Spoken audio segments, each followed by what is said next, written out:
Hello children, मैं सोनिया आडवाणी और आप हैं सोनिया's क्लासरूम में। आजकल मैं क्लास 8th CBSE के इंग्लिश के लेसन्स पढ़ा रही हूँ। पिछले वीडियोस में मैंने इंग्लिश के सप्लीमेंट्री रीडर के 4 लेसन्स अपलोड किए हैं विद क्वेश्चन आंसर्स, और आज मैं आपके इंग्लिश मेन टेक्स्ट बुक का पहला poem the ant and the cricket समझा रही हूँ।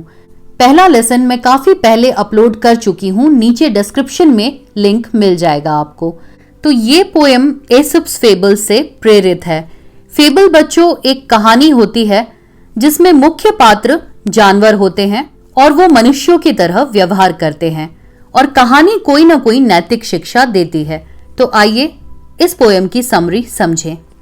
एक झिंगुर था, वो गाने का बड़ा शौकीन था। वो बसंत और गर्मियों के सुहावने महीनों को गाने में ही बिता देता था। सर्दियों का मौसम आने पर उसे होश आया कि उसके घर में भोजन बिल्कुल नहीं था। उसकी अलमारी खाली पड़ी थी। उसे कुछ भी खाने को नहीं मिला। हर जगह बर्फ ही बर्फ थी, ना कोई फूल और ना ही किसी पेड़ पर कोई पत्ती दिखाई देती थी। झिंगुर चिंतित होकर बोला, मेरा क्या होगा? भूख से उसके प्राण निकलने लगे। तब हिम्मत जुटाकर बारिश में भीगता हुआ और ठंड से कांपता हुआ वो एक कंजूस चींटी के पास पहुंचा। उसने उससे वर्षा से बचने के लिए आश्रय और कुछ भोजन की याचना करी और इसे वापस करने का वचन दिया। उसने चींटी से कहा कि अगर चींटी ने उसकी बात नहीं मानी तो वो भूख और दुख के कारण मर जाएगा। पर चींटी ने उससे कहा कि हालांकि मैं तुम्हारी सेवक और मित्र हूं, पर चींटियां ना तो उधार लेती हैं और ना ही उधार देती हैं। फिर उसने झिंगुर से पूछा कि क्या उसने गर्मियों में कोई बचत नहीं करी? झिंगुर बोला कि खुशनुमा मौसम में वो भी बहुत खुश था और खुशी में वो हर समय गाता ही रहा। इस पर चींटी उससे बोली कि अब वो सर्दियां नाच कर बिताए। ऐसा कहकर उसने झिंगुर को अपने घर से निकाल दिया। कवि अंत में कहते हैं कि इसे एक कहानी कहा जा सकता है, पर यह यथार्थ से अलग नहीं है।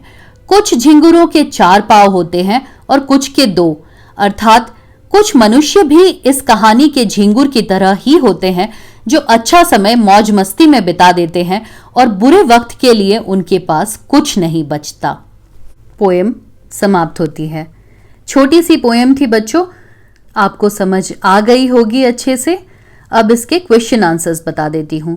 First question, the cricket says, oh what will become of me?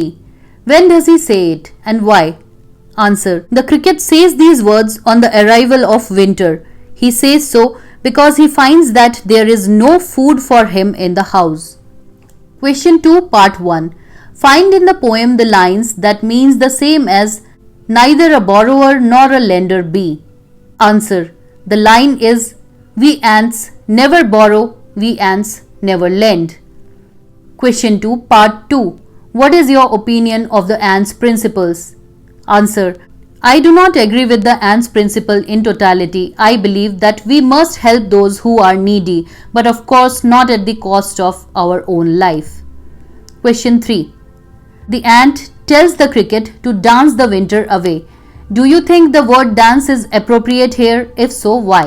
Answer, yes, the word dance is appropriate here because the cricket told that he had spent the warm season singing day and night. So he must dance away the winters, as singing and dancing go hand in hand. Question 4, part 1. Which lines in the poem express the poet's comment? Read them aloud. Answer, the lines are, folks call this a fable, I'll warrant it true. Some crickets have 4 legs and some have 2. Question 4, part 2. Write the comment in your own words. Answer, though this is a story with a moral, but in my opinion it stands true for humans also. There are people in this world who spend all their earnings without saving anything for the future. In moments of crisis like medical emergencies or in their old age, they have no money to depend upon. Such people are like the crickets from the poem.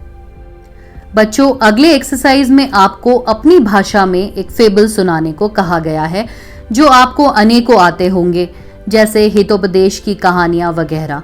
आप सुना दीजिएगा। तो इसी के साथ ये छोटा सा लेसन एंड होता है और ये वीडियो भी। देखते रहिए, जल्द लौटूंगी एक और लेसन के साथ। और हाँ, if you like my way of teaching then do show me some love by joining my classroom. कैसे? By subscribing to my channel. Thank you and bye.